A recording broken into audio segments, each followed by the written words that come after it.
ভাষণ দিয়ে বলতে চাই, বাটোয়ারা দলিল ছাড়া কোনো গতি নাই।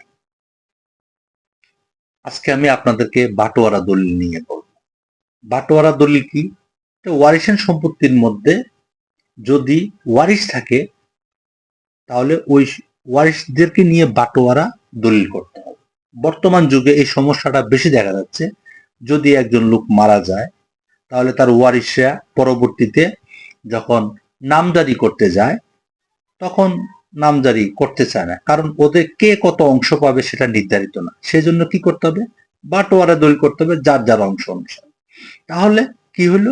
পরবর্তীতে নামজারি করলে এটা ক্লিয়ার হয়ে যায় যে কে কত অংশ পাবে। পরবর্তীতে ওই অংশ থেকে যে যার অংশ বিক্রি করে কি তার সত্ত্ব হস্তান্তর করতে পারবে, এত কোনো সমস্যা হবে না এবং এত কোনো মামলা মোকদ্দমারও কি হবে না, উৎপন্ন হবে না। তাহলে বুঝতে পেরেছেন বাটোয়ারা দলিলের গুরুত্ব কতটুকু। ধন্যবাদ, আমার সাথে থাকবেন।